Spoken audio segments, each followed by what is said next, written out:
are your expectations for your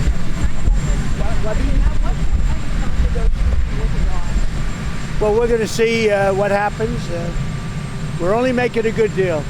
We have their military is gone, it's wiped out, and we're only going to make a good deal, and we'll see what happens. But I believe that one way or the other, it's going to be very good for the American people, and I think actually very good for the Iranian people. Are you reconsidering the Pakistanis as mediators? No, they're great. Well, I think they're great. Mr. I think President, the Pakistanis have been great. The Field Marshal and the Prime Minister of Pakistan have been absolutely great. Mr. President, what is your message to President Xi as it relates to the Iran war? Well, I think number one, we're going to have a long talk about it. I think he's been relatively good, to be honest with you. You look at the blockade, no problem. They get a lot of their oil from that area. We've had no problem, and he's been a friend of mine. He's been somebody that we get along with.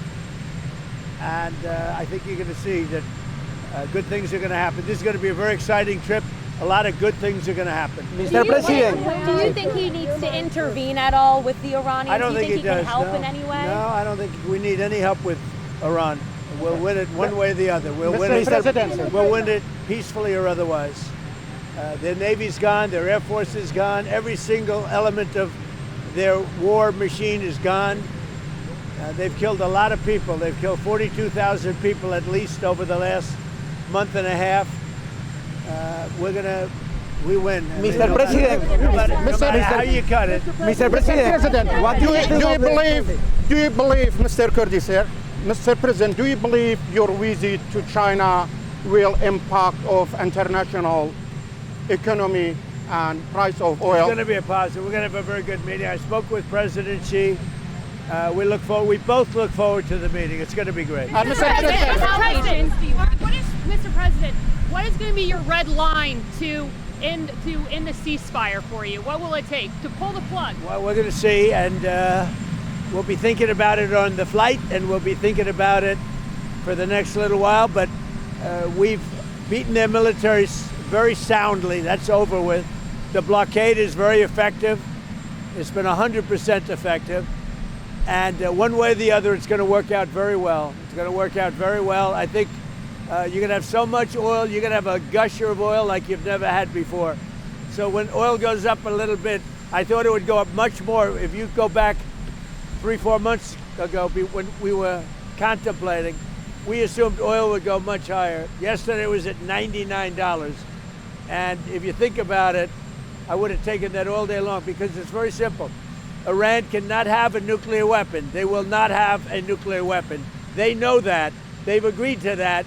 And then that's not what they said to me when it came to pay. We don't play games. They're not going to have a nuclear weapon. Mr. President, you promised to bring inflation down. It's now at its highest level in 3 years. Are your policies not working? No, What's my happening? policies are working incredibly. If you go back to just before the war, for the last 3 months, inflation was at 1.7%. Now, we had a choice. Let these lunatics have a nuclear weapon. If you want to do that, then you're a stupid person, and you happen to be. I mean, I know you very well. Anybody that wants them to have a nuclear weapon is a stupid person. So we said we're going to take the greatest stock market in history, and we're going to go down a little bit, and actually that turned out to be incorrect because our stock market is now at the highest point in history, which frankly surprised a lot of people. It's a very simple message. Iran cannot have a nuclear weapon, and they won't have a nuclear weapon, and that's 100%. Their Navy is gone, their Air Force is gone, their anti-aircraft is gone, their radar is gone, their leaders are gone. They're all gone. Iran will not have a nuclear weapon. Mr. President, are you ready to extend a waiver on sanctioned Russian oil to ease the global crude prices? We're going to do whatever is necessary, and as soon as this war is over, which will not be long, you're going to see oil prices drop, and you're going to see a stock market, which is already at the highest point in history, go through the roof. You're going to see the golden age of America, frankly, and you're seeing it now. So as soon as this is over, don't forget, You have hundreds of ships that are loaded up with oil that want to come out. As soon as they come out, we're going to have a gusher of oil, and you're going to have inflation that goes way down. Now, with all of this, inflation is much lower than it was under Biden. Biden had the highest inflation in the history of our country. Inflation is nothing by comparison, but our inflation is just short term. Because if you go from just before the war, we were for the last 3 months 1.7%. And now what you have is, as soon as this war is over, you're going to see inflation go down to probably 1.5%. Will you extend the waiver? Will you extend the waiver, sir? Will you extend the waiver on Russian crude? Thank you so much, Mr. President. Mr. President, yesterday you said you gave the Kurds arms, but they took it for themselves. A U.S. military official says that the Kurds have not received any arms, and the Kurdish political parties are denying receiving any arms. The officials are wrong. President, Chinese people, sir, on the summit. How is that different than your ballroom? You wanted Jerome Powell fired for cost overruns. How's that different than your ballroom and the reflective So what ballroom? happened is we have a ballroom that's under budget. It's going up right here. I've doubled the size of it because we obviously need that.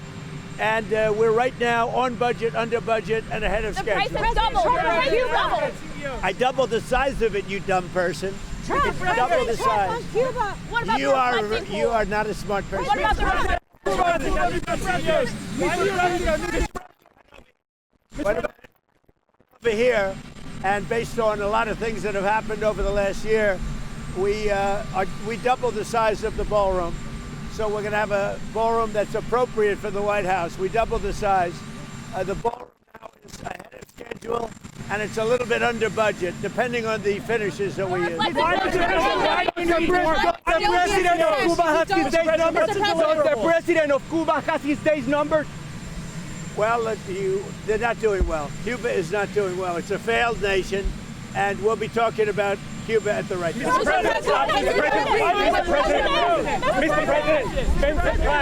President, let me ask you about Venezuela. Some Venezuelans are concerned that there are some political prisoners still in their prisons. Would you do something about that? Yeah, Are you we'll do it. concerned? We're going to get them all out. And I'll tell you what, Delcy's doing a great job. The people of Venezuela are thrilled with what's happened. They can't even believe it. They're dancing in the streets. And as you know, we have Exxon, we have Chevron, we have all of the big companies going in. And Venezuela now is making more money than they've made in the last 25 years. Mr. President, excuse me, sir. As you know, they let a lot of the political prisoners out, and the rest will be coming. Did you ask Marty McCary to resign, sir? Or did you fire your FBI Well, I don't want to say, commissioner? but Marty's a great guy. He's a friend of mine. He's a wonderful man, and he's going to be off. And the assistant, the deputy, is taking over temporarily until we find. Everybody wants that job. It's a very important job. Marty's a terrific guy, but he's going to go on and he's going to lead a good life. He was having some difficulty. You know, he's a great doctor, and he was having some difficulty, but he's going to go on and he's going to do well. Everybody wants that job. Midterm elections, would you send the National Guard or ICE to voting locations in November? Would you do that? Well, you know what? I'd do anything necessary to make sure we have honest elections. We have to have honest elections. So you're not ruling that out? A quick question, Mr. President. This month is considered to be the month of Africa. On the May 25th, we'll be celebrating Africa Day. Would you mind doing something special, like 10-minute interview to speak about your views on the Africa? We would do that. Ceasefire is on life support. Is President Xi the person to bring it back to life? Well, we'll see what happens. We're going to have a great meeting in China. He's a wonderful guy. He's a friend of mine, and we're going to have a great meeting. We do a lot of business with China. We do very well with China, and they do well with us, and the relationship is very good. We're going to have a great. We are going to have a great meeting. Do you think he's got what it takes to convince the Iranians? Whatever he can do to help, we like. Mr.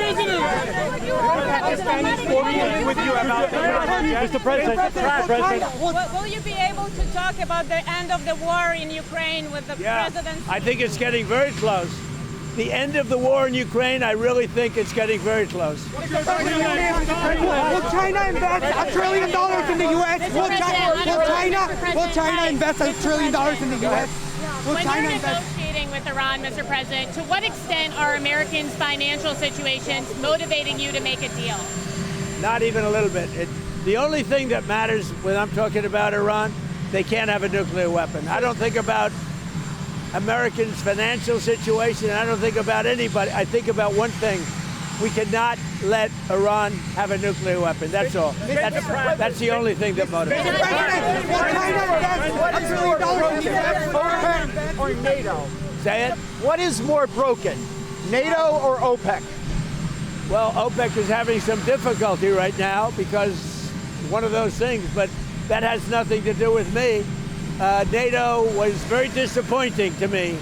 NATO was not there when we wanted them. We don't need NATO. We don't need NATO. But if we did need them, they just weren't there. Do you think President Xi can help and contribute to a deal with Iran? He could. I mean, it might be. I don't think we need any help with Iran, to be honest with you. They're defeated militarily, and they'll either do the right thing or we'll finish the job.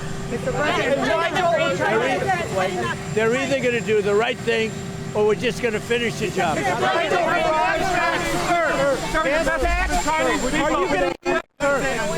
Your message, sir, to the Chinese people as you embark on this summit.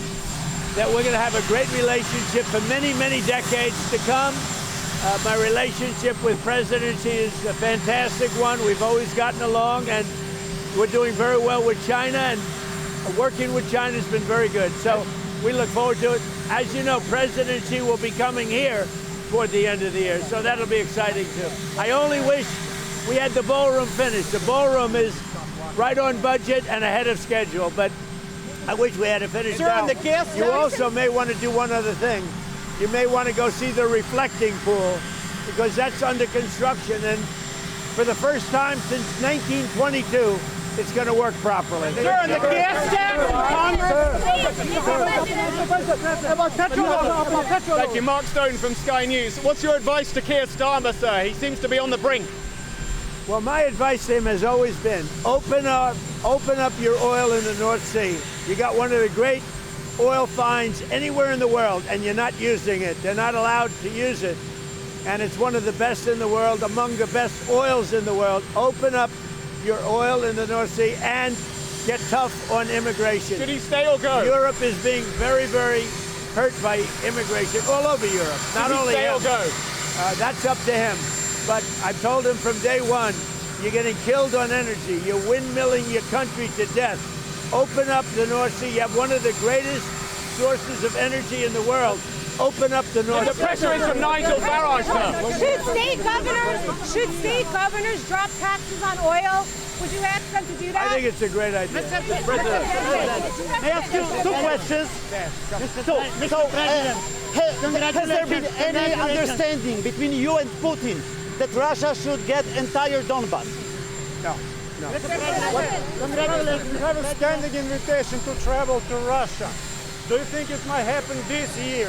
Good. I mean, look, I will do whatever is necessary. That war, I've settled 8 wars. That war is getting closer. Believe it or not, it's getting closer. And we think we're going to end up getting a settlement between Russia and Ukraine. Mr. President, what is the ultimate goal of your trip to China? I think more than anything else is we have massive relationships with China. We're the two superpowers. We're the strongest nation on earth in terms of military. China's considered second. Who knows? I mean, who knows? But we are. There's nobody even to come close. And you see that whether it's Venezuela or whether it's Iran. Iran's military is decimated. I have a great relationship with President Xi, and I think it's going to remain that way. We have a lot of things to discuss. I wouldn't say Iran is one of them, to be honest with you, because we have Iran very much under control.